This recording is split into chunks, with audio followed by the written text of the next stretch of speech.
everyone. Welcome into the Flippin' Hippos YouTube channel. I'm Star the Flippin' Hippo. Today, I just kind of wanted to talk to you guys about loss leaders on eBay. So, typically, loss leaders are something that's used in brick and mortar stores. A loss leader is something that is advertised on sale that they figure will bring people into the store and cause them to purchase more items or buy more stuff. So if you see, the ads in the paper or you see the commercials on the TV of items that are deeply discounted, or when you go into the store, you see the stuff that's on clearance or the stuff that's on sale.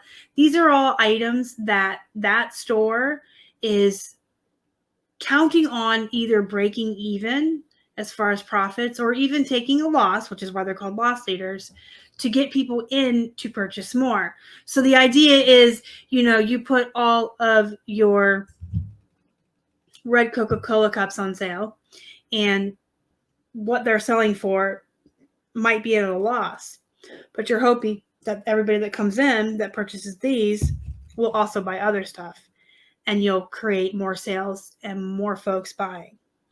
So that's what a loss leader is as far as a brick and mortar store. There seems to be some debate on whether or not you can have a loss leader or loss leaders on your eBay store or your Posh Closet. And fair enough, I think there's an argument for both sides. So why you couldn't have loss leaders on eBay is, one, most people are not coming on eBay to shop in a specific store. They're coming to look for a specific item. So if they're looking for Miss Me jeans or a Vera Bradley purse, or they're looking for a specific Sylvester the cat or Tweety Bird plush, they're just going on the main page of eBay and they're searching for that item. Then they get their search results of all of the different Sylvester plush and they make their choice on which one they purchase. So putting loss leaders in your store, the argument that it doesn't work is people aren't really coming to your store. And I think that's true for the most part. I've had folks ask me in the past, should I have two different stores on eBay so that I can keep the different types of items I sell separate? For example, one eBay store that only sells used clothing and one eBay store that only sells electronics. And I always tell people that that's not really necessary. You can have one store and have a hodgepodge of items in there and you're going to do just fine, because people go on eBay searching specifically for what they're shopping for. Most are not going to go to your store and look through there. You're not going to have repeat customers as often as people think you will. I mean, there are instances where buyers will be repeat buyers if you include a thank you card or something in with their order. If you have a lot of one thing that they like, I mean, there's always an exception to every rule. But typically, if you're selling used clothing and everything in your store is a one-off, you probably won't have repeat or return customers to your store. If you have something that's replenishable, they might come back. So putting out the loss leaders, since people aren't really coming to your store, is it increasing people coming in and buying? Probably not in that sense. Maybe on a Poshmark closet, but again, even on Poshmark, they're probably just searching for whatever item they're in the market for. So why would a loss leader work on eBay? Well, because it increases traffic to your store.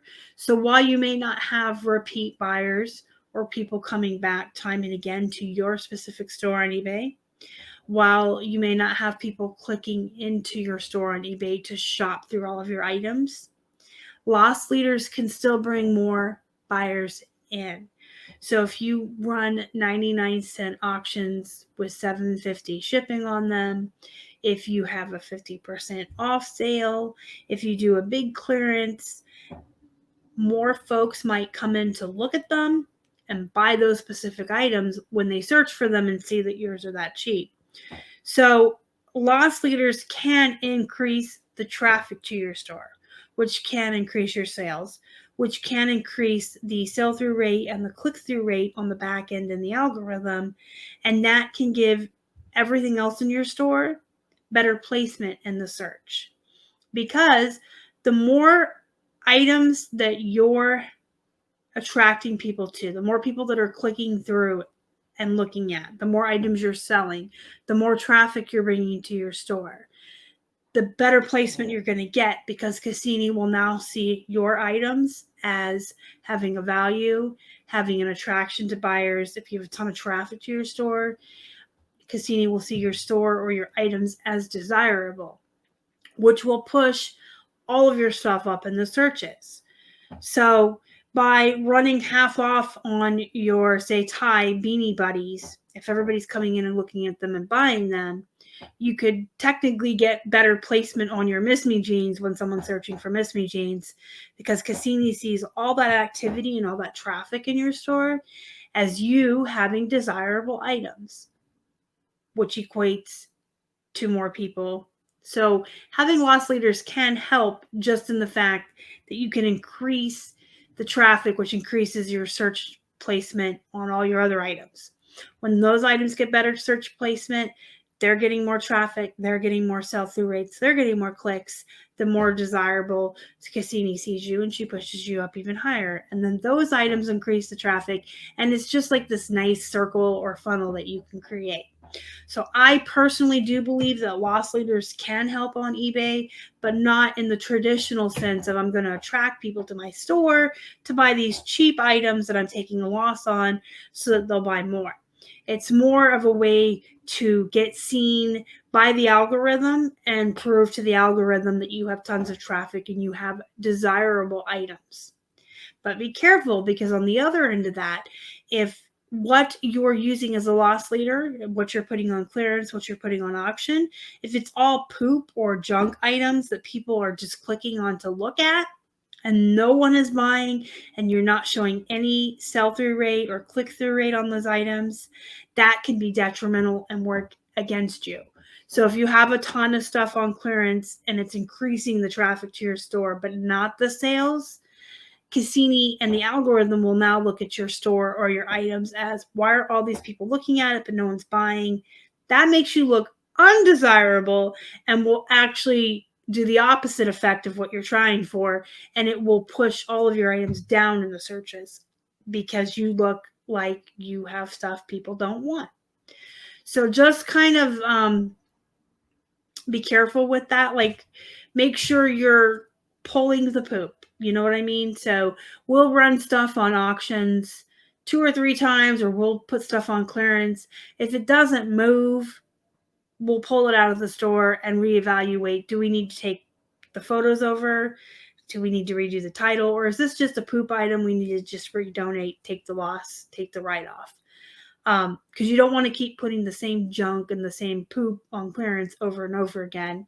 Because if everyone's looking but no one's buying, you're actually hurting everything in your store. Everything else in your store could be great items. It could all be luxury, Bolo, expensive items, but they're going to get pushed down in the searches if you have too much junk that's attracting a lot of traffic, but not resulting in sales.